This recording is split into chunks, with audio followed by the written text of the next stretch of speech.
오늘은 스가랴서 1장 1절로 6절까지의 말씀을 본문으로 회개와 회복의 관계라는 말씀을 증거하도록 하겠습니다. 로마서 말씀이 이제 끝이 나고 생명의 삶의 말씀이 스가랴의 말씀으로 들어가고 있습니다. 그래서 지난 어제 주일날 말씀에 학개서를 우리가 함께 나눠보았는데요. 학개 선지자와 스가랴 선지자는 동시대의 인물입니다. 하나님께서 학개 선지자와 스가랴 선지자의 외침을 통하여서 이스라엘 백성들에게 하나님의 마음을 전달하셨고, 그래서 이제 16년 동안이나 그쳐버렸던 성전 재건의 공사가 시작될 수 있도록 그렇게 하나님께서는 당신의 종들의 신실한 외침을 사용하셨다라는 사실을 우리는 알 수가 있지요. 그래서 어제 우리가 학개 선지자의 외침을 듣지 않았습니까? 판벽된 집에 거주하는 이스라엘 백성들을 향하여서 하나님의 성전을 재건할 수 있도록 외치던 학개 선지자, 그리고 학개 선지자의 외침과 이어서 동년 같은 해에 하나님께서는 또한 스가랴 선지자의 마음을 감동하셔서 주의 메시지를 전달하게 하시는 것이지요. 하나님께서 선지자들을 보내셔서 부지런히 하나님의 마음을 전달하셨습니다. 하나님께서는 잠잠하지 않으시고 하나님의 선지자들을 끊임없이 보내심으로 말미암아 하나님의 마음을 당신의 백성들에게 전달하였던 것이죠. 그래서 가만히 생각해 보면 어떻게 보면 이 선지자들의 외침은 마치 잠자고 있는 사람들을 깨우는 알람 소리와도 같습니다. 뿐만 아니라 이제 먼 발치에서 폭풍우가 다가올 때에 우리를 땅을 진동하면서 울리는 천둥 소리와 같습니다. 그래서 이제 요즘에 며칠 계속 지금 가을에 비가 오고 있지 않습니까? 그런데 천둥 소리는 많이 듣지 못한 것 같아요. 근데 광야에 있거나 아프리카에 있으면 천둥 소리를 이제 많이 들을 수가 있는데, 천둥 소리가 나면 어떻게 합니까? 이제 비가 오겠구나라고 생각해서 멀리 나가서 놀고 있는 아이들을 부르잖아요. 얘 누구야? 빨리 들어와라. 그리고 비가 올 것을 대비해서 빨래를 걷지 않습니까? 그리고 창문을 닫아서 비가 들이쳐서 집 안으로 빗물이 들어오지 않게 하게 이제 예비하는 것을 하게 되는 것이죠. 이와 마찬가지로 하나님께서는 선지자들의 외침을 통하여서 하나님의 임박한 진노를 피할 수 있도록 그렇게 선지자들의 외침을 사용하였다라는 사실을 알 수 있죠. 그런데 한번 이스라엘 백성들의 삶을 한번 가만히 비춰보죠. 하나님께서 선지자들의 외침을 통하여서 마치 천둥 소리가 이제 하늘을 진동하면 비가 곧 올 것이다 생각해서 우리가 그 모든 삶의 준비를 하고 빨래도 걷고 그렇게 비를 맞을 준비를 하는 것만큼 하나님의 말씀을 신실하게 듣고 그 말씀에 반응하였는가라는 것이죠. 하나님께서는 신실하시게 그냥 진노하시고 그냥 심판하신 적이 한 번도 없으셨어요. 하나님께서 진노하실 때, 하나님께서 그 땅을 심판하실 때는 신실하신 하나님께서는 지속적으로 여러 번에 걸쳐서 여러 선지자들을 보내셔서 그들이 그 진노를 피할 수 있도록 피할 길을 미리 예비하셨죠. 그런데도 불구하고 이스라엘 백성들은 천둥 소리만큼이라도 하나님의 말씀을 실제적으로 그들의 삶 가운데 이루어질 말씀으로 받아들이지 못했다라는 사실을 우리는 알 수가 있는 것입니다. 그러므로 우리가 스가랴서의 말씀을 함께 묵상하면서 함께 우리를 돌아볼 때에 우리는 어떤가라고 하는 것이지요. 하나님께서 직접 이 자리에 오셔서 말씀하시면 조금 날까? 하나님께서 화려한 천사들을 이 자리에 보내셔서 말씀하시면 조금 날까? 그 모든 우리의 상상을 충족시키는 이야기들이 구약 성경에 있지 않습니까? 하나님께서는 불기둥으로 구름기둥으로 임하셨고 모세가 시내산에서 호렙산에서 말씀을 받을 때에 너무나 놀라운 영광 가운데 하나님께서 임재하셨고, 심지어 하나님의 말씀을 받은 모세의 얼굴은 너무나 빛이 찬란하여서 그 얼굴을 보기가 두려울 만큼, 그래서 백성들이 그 얼굴을 수건으로 가려야 할 만큼 그렇게 놀라운 하나님의 영광이 드러났는데도 이스라엘 백성들은 그 말을 듣지 않았다라고 하는 것이지요. 여기서 우리가 질문해 봐야 됩니다. 하나님께서는 신실하시게 하나님의 종들을 보내셔서 항상 말씀하시기를 기뻐하셨어요. 이스라엘 백성들의 역사라고 생각하지 마시고 저와 여러분의 인생이라고 한번 생각해 봅시다. 하나님께서 하나님의 뜻을 이루실 때 한 번이라도 그 신실함으로 여러분들을 대우하지 않으신 적이 있으셨나요? 우리의 작은 신음에도 응답하시던 좋으신 하나님 아버지가 아니셨습니까? 하나님께서 하나님의 뜻을 내 인생을 통해서 이루어 주실 때 항상 하나님의 방법대로 은혜 가운데 우리에게 말씀하여 주시기를 기뻐하셨죠. 그래서 하나님의 뜻이 분명하게 우리에게 보여주시고 들려주시고 또 깨닫게 해주셨는데도 불구하고 우리는 그 말씀을 잘 순종하였는가 하고 돌아봐야 한다는 것이지. 이건 이스라엘 백성들의 역사구나 라고만 생각하지 마시고 우리가 스가랴서를 볼 때 나는 어떤가 라고 거울로 내 영혼을 비춰보는 것처럼 하나님께서는 여러분들에게 신실하게 하나님의 종들을 보내셔서 설교의 말씀을 듣게 하시고 성경의 말씀을 배우게 하시고 또 성경책을 펴서 읽을 때마다 하나님의 성령으로 감화하시고 감동하시고 교통하셔서 그 말씀을 깨닫게 하시고 그래서 이렇게 살아야 되는구나 라고 알게 하셨는데 과연 그 말씀대로 우리가 순종하였는가 라고 하는 것이지요. 우리가 거듭거듭 살펴보면서 우리를 돌아볼 때에 순종은 순교적인 삶이 있어야 가능한 것이구나 라는 사실을 깨닫게 되는 것이지요. 하나님께서는 한 번도 그 신실하심을 버리신 적이 없으셨지만 우리는 하나님의 얼굴을 외면하고 하나님의 음성에 귀를 막고 내가 살고 싶은 대로 살고자 하는 그러한 욕망 때문에 하나님께서 이끄시는 대로 살지 못했던 우리의 과거의 모습과 이 스가랴가 지금 태어나고 있는 이스라엘 백성들의 모습과 한번 같이 비춰서 살펴보면 좋겠다라고 하는 것입니다. 죄라고 하는 것은요, 하나님의 뜻에서 벗어난 것은 모두가 다 죄다라고 할 수 있는 것이지요. 그래서 죄라는 말의 뜻 가운데는 관역에서 벗어났다라는 뜻이 있습니다. 화살을 쐈는데 관역을 향하여서 쏜 것이 아니라 관역이 아닌 다른 방향으로 쐈기 때문에 이 화살이 날아가면 날아갈수록 하나님과는 전혀 먼, 그 뜻과는 전혀 먼 방향으로 날아가는 그러한 모습을 우리가 보게 되는 것이지. 그게 바로 죄라고 하였을 때 이스라엘 백성들의 그 모든 삶은 그 관역에서 벗어나서 자기가 원하는 대로 자기가 뜻하는 대로 살고자 그렇게 하나님과 씨름하던 모습이 바로 이스라엘 백성의 모습이었다. 그래서 야곱이 야복강가에서 씨름하면서 결국은 하나님과 씨름하여 이긴 자다라는 이름으로 이스라엘이라는 이름을 받지 않았습니까? 결국 이스라엘이라는 백성들의 그 모든 과거의 역사를 바라보니까 하나님과 씨름하는 역사예요. 하나님은 한 번도 그들을 외면하지 않으셨고 한 번도 말씀하시기를 그치신 적이 없었고 그들의 선지자를 핍박하고 심지어 죽이는데도 불구하고 하나님께서는 당신의 종을 항상 신실하게 보내주셨고 그 종들을 통하여서 하나님의 마음은 이스라엘 백성들에게 전달되었지만 이스라엘 백성들은 끊임없이 하나님과 씨름하며 하나님의 뜻이 아닌 자기의 뜻 가운데 살고자 하였던 역사가 바로 이스라엘 백성들의 역사였다라고 하는 것이죠. 너무나 놀랍지 않습니까? 하나님께서 이스라엘 백성을 하나님의 선민, 구원받아서 하나님을 예배케 하시는 제사장의 나라로 하나님께서는 부르셨고 가나안 땅에 세우셨는데 그리고 하나님께서 그 놀라운 기적과 이사들을 보게 하여 주셨는데 그런데도 불구하고 이스라엘 백성들은 하나님의 뜻을 기뻐하지 않고 하나님의 뜻을 순종하지 않았다라고 하는 것이.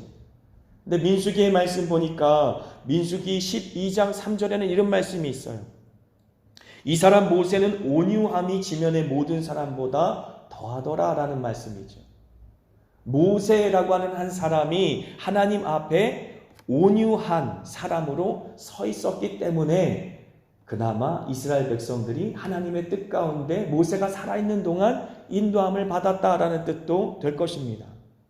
이 모세가 민수기를 기록했기 때문에 자기 자신에 대해서 이렇게 기록한다라는 것이 참 민망할 수도 있겠지만, 이 온유함이라고 하는 것은 어떻게 보면 야생말 같은, 그렇게 자기가 원하는 대로 뜻하는 대로 막 망아지처럼 뛰고 싶은 그러한 인생의 그 죄됨, 죄의 성향이 하나님 앞에 온전히 다 순복되어서 하나님의 뜻을 기뻐하고 내 마음을 낮추어 하나님의 뜻에 따르는 길들여진 마음을 온유함이라고 말하는 것입니다. 그래서 그냥 성품적으로 다른 사람한테 온유하게 대하는 것만 온유함으로 말하는 것이 아니라, 하나님 앞에 온유함이 가장 승하였다라는 그 말은 하나님 앞에 그 뜻을 기뻐함으로 말미암아 자신의 뜻을 꺾고 복종하고, 마치 길들여진 말처럼 야생 망아지처럼 막 뛰던, 내가 살고 싶은 대로 그렇게 살아가던 사람이 하나님께서 길들여진 그 길들여진 인생이 되어서 멋진 준마처럼 하나님께서 조종하시는 대로, 이끄시는 대로 그가 순종하며 살아갔던 인생이었다라고 하는 것이지. 그렇다면 저와 여러분은 어떤 인생인가라고 하는 것이지. 우리는 다 양 같아서 그릇 행하여 각기 제 갈 길로 갔거늘 이라는 말이 꼭 맞는 것처럼, 양떼들의 특징이 어떻습니까? 자기가 가고 싶은 대로 가는 것이지. 목자가, 선한 목자가 아무리 으랴 이쪽으로 가자, 글로 가면 안 된다, 이리 와라 말해도 끊임없이 자기가 가고 싶은 대로 가고자 하는 그런 욕망과 또 본성을 갖고 살아가는 사람들이 바로 저와 여러분이다 라고 하는 것이지. 그런 모습을 그대로, 우리의 옛사람의 모습을 그대로 보여주는 것이 바로 이스라엘의 역사다 라고 생각하시고 오늘 본문의 말씀을 보시면 너무나 좋을 것 같습니다. 그래서 느헤미야서를 우리가 묵상하면서도 계속 반복적으로 제가 말씀을 드렸는데, 우리 가운데 있는 옛 습관, 조상 대대로 내려오는 그 습관의 힘이 너무나 강력하여 그 습관을 벗어버리고 하나님께서 주시는 뜻대로 그 길에 순종하여 걷는 것이 결코 쉽지 않았다라는 사실을 이스라엘 백성들의 과거의 역사를 보면서 우리는 알 수가 있는 것입니다.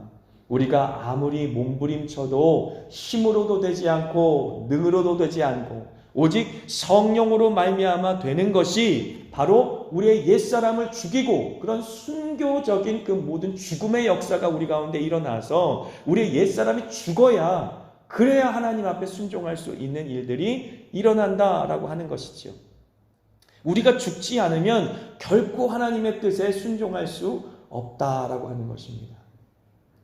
이제 모태신앙자들은 그러한 경험들이 조금 없을 수도 있겠지만, 모태신앙자가 아니었다가 예수님 믿은 사람들은 이미 죄 가운데, 세상 가운데 방황하던 삶이 있었기 때문에 그 삶을 버리고 하나님 안으로 들어오는 결단이 있었고, 그로 말미암아 우리의 인생이 변화되는 그런 변화가, 마치 이제 예수님을 만난 전과 후가 완전히 다른 역사의 전환점이 있었기 때문에 훨씬 더 깊이 깨달을 수 있겠지만, 그렇지 않고 우리가 어떻게 주님의 말씀에 순종할 수 있을까라는 부분에 대해서 한 번도 고민해보지 않은 사람들은 이 부분에 대해서 잘 이해할 수 없을 수도 있겠어요.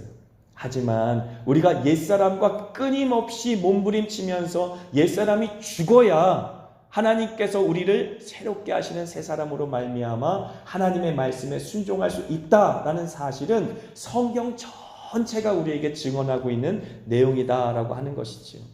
우리가 죽지 않으면 결코 하나님의 뜻이 우리의 인생을 통해 이루어지지 않습니다.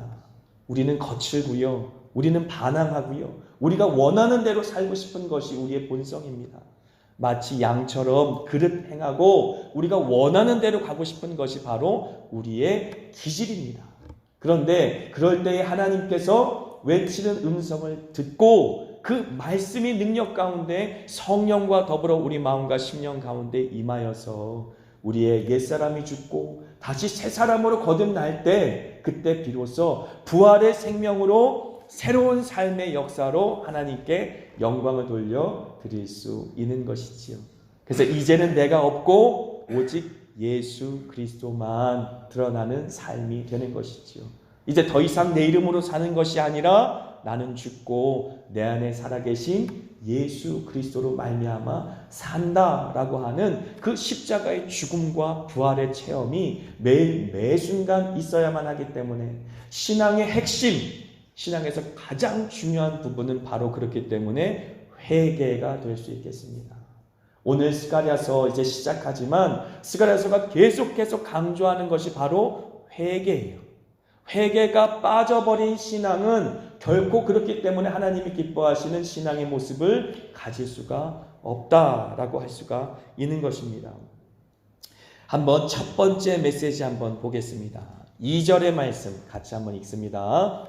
여호와가 너희의 조상들에게 심히 진노하였느니라 라고 말하는 것이지요. 하나님께서 그들의 조상들에게 진노하였다, 심히 화를 내었다. 우리말 성경엔 이렇게 번역합니다. 나 여호와가 너희 조상들에게 몹시 화가 났었다 라고 말입니다.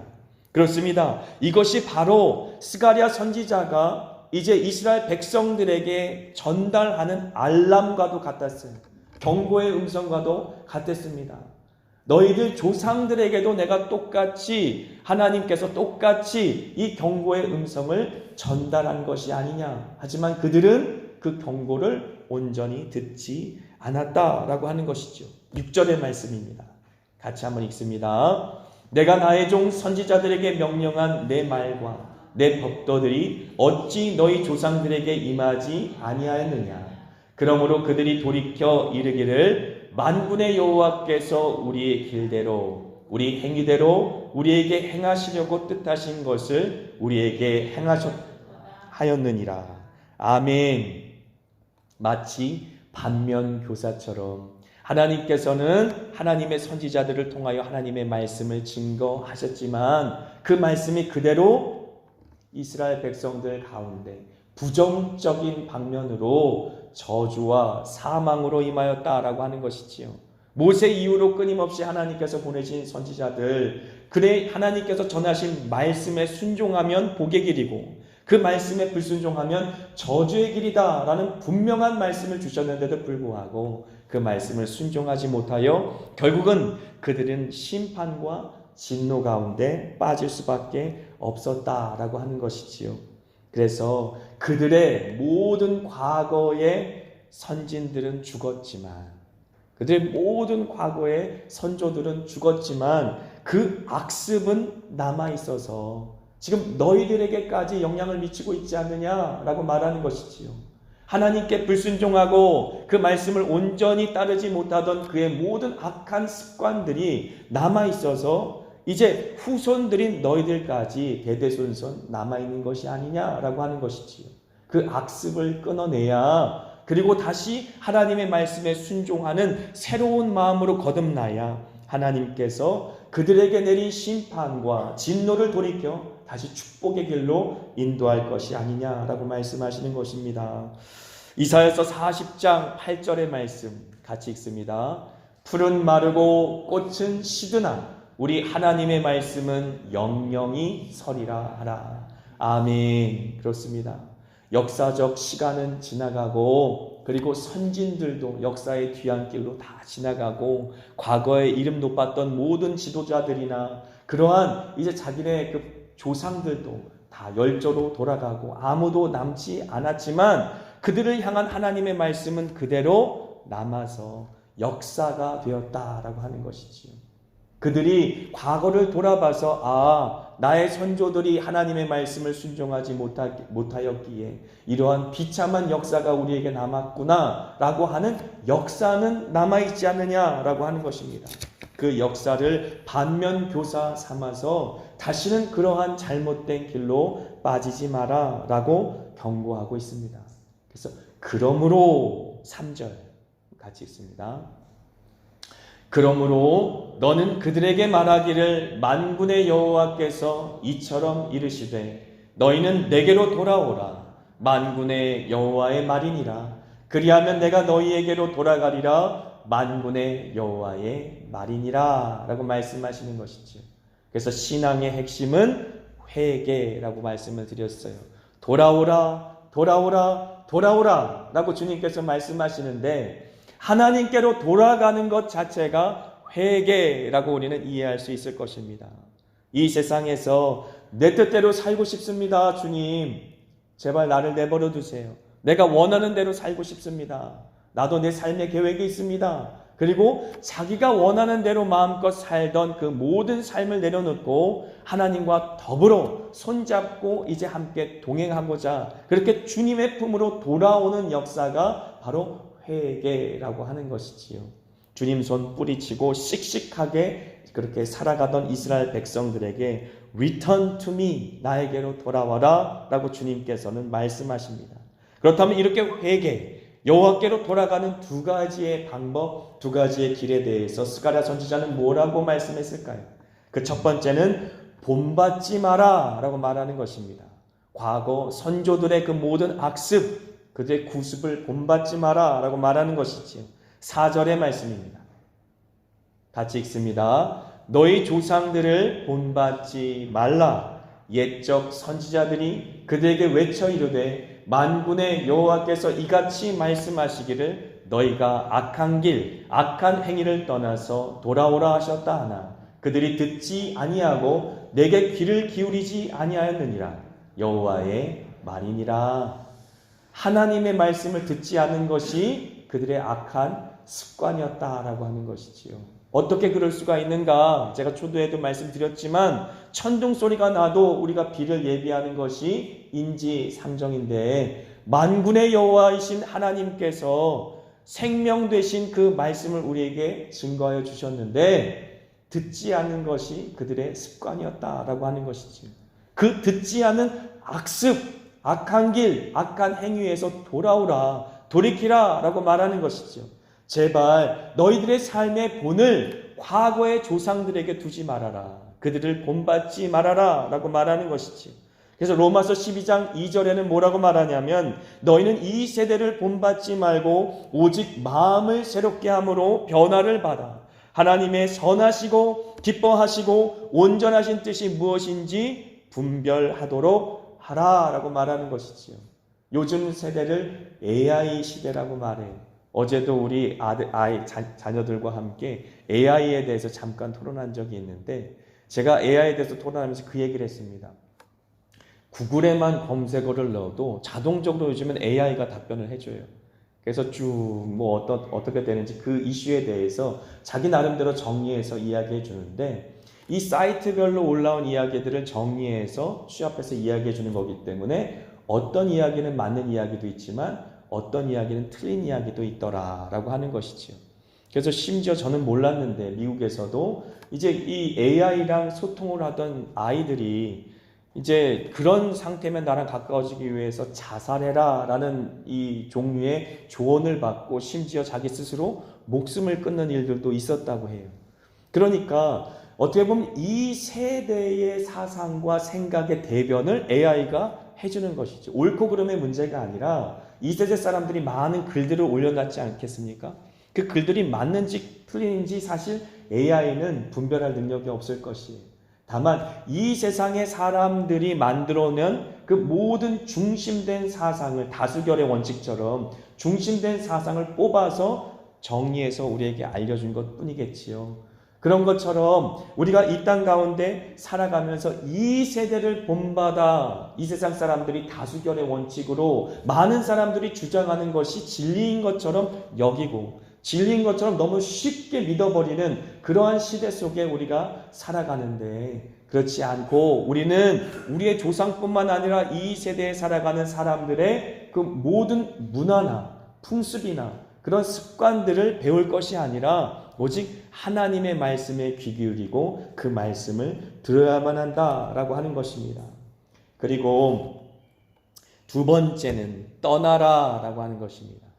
떠나라. 우리 4절 말씀 같이 읽습니다. 너희 조상들을 본받지 말라. 옛적 선지자들이 그들에게 외쳐 이르되 만군의 여호와께서 이같이 말씀하시기를 너희가 악한 길, 악한 행위를 떠나서 돌아오라 하셨다 하나 그들이 듣지 아니하고 내게 귀를 기울이지 아니하였느니라. 여호와의 말이니라 라고 말하는 것이지요. 떠나라 라고 말하는 것이지요. 적극적으로 벗어나서 도망치라라고 하는 것입니다. Run away. 그 모든 악한 길에서, 악한 공동체에서, 악한 시류에서 벗어나서 떠나서 적극적으로 하나님께 나아가는 그런 다름질을 지금 말하고 있는 것입니다. 신앙의 경주를 말하고 있는 것이죠. 세상 사람들과는 정반대의 길로 달려가라 라고 말하고 있는 것입니다. 그런데 여기에 한 가지 어려움이 있을 수 있어요. 우리가 예수를 믿는다라고 고백하고 예수를 따른다라고 고백한 그 순간부터 전 세계가 우리를 적대시해 오는 것을 경험할 것이다 라고 하는 것이죠. 전 세계가 흐르고 있는 방향과 정반대로 하나님의 역사는 흐르고 있기 때문에 하나님의 뜻을 이 땅 가운데 이루기 위해서 내가 결심하는 그 순간 우리는 이 세대가, 온 세대가 나를 거슬러 오는 그 저항을 느끼게 된다라고 하는 것입니다. 그래서 이제 과거에 우리의 그 모든 교회를 개혁했던 그 개혁자들을 우리는 렘넌트라고 불렀어요. 레지스탄트라고 불렀습니다. 이 시대를 저항하는 자라는 것이죠. 이 세대를 거스른 자라는 것이죠. 이 세대의 시류가 악하고 음란한데 우리는 너무나 쉽게 그 흐름에 동조해서 떠밀려 간다라고 하는 것이지. 하지만 그 흐름에 떠내려가지 않기 위해서는 그 흐름을 거슬려서 마치 살아있는 물고기가 자기 지느러미를 흔들며 상류로 거슬러 올라감처럼 온 힘을 다하여서 이 세상을 거스르지 않으면 우리는 이 세대의 시류에 떠밀려가서 결국은 하나님의 뜻과는 전혀 먼 하나님의 뜻에서 벗어난 삶을 살아갈 수밖에 없다라고 하는 것입니다. 그러므로 우리는 이 땅 가운데 살아가면서 날마다 죄에서 벗어나 하나님께로 돌아가고자 하는 몸부림이 우리 가운데 일어나야 되는 것이죠. 이것이 바로 신앙의 본질, 회개라는 것입니다. 죄에서 벗어나서 하나님께로 돌아가고자 하는 몸부림 말입니다. 그래서 빌리 그레함 목사라는 목사님 혹시 아십니까? 제가 70년대 초반에 태어났는데 1970년도에 우리 그 여의도 광장에 많은 사람들을 모아놓고 부흥회를 하셨어요. 그래서 수많은 사람들이 하나님께로 돌아오도록 집회를 하셨는데 우리나라뿐만 아니라 전 세계, 아프리카뿐만 아니라 전 세계를 다니면서 심지어 공산주의 국가까지 그 당시에 다니시면서 수십만 명, 수백만 명을 하나님께로 돌아오게 부흥사셨어요. 그런데 그분이 무엇이라고 말했냐면 내가 천국에 갈 수 있는 유일한 이유는 내가 수십만 명, 수백만 명을 하나님께로 인도했기 때문이 아니라 내가 죄인이기 때문입니다. 라고 말했던 것이죠. 우리가 하나님 앞에 섰을 때 하나님의 은혜만 자랑하고 하나님의 놀라우신 사랑만 자랑할 수밖에 없는 것은 우리가 날마다 죄에서 벗어나 하나님 아버지께로 가기 위해서는 하나님의 은혜와 사랑의 그 모든 놀라운 축복이 있었기 때문인 줄 믿습니다. 그래서 오늘도 우리가 기도하시는 가운데 하나님, 내가 오늘도 그 모든 죄에서 벗어나 하나님의 은혜의 품으로 나아갈 수 있도록 도와주세요. 그런 회개의 역사가 내 기도하는 이 자리 가운데 일어나기를 원합니다. 라고 그렇게 간절히 기도하시는 저와 여러분이 되었으면 좋겠습니다. 아멘.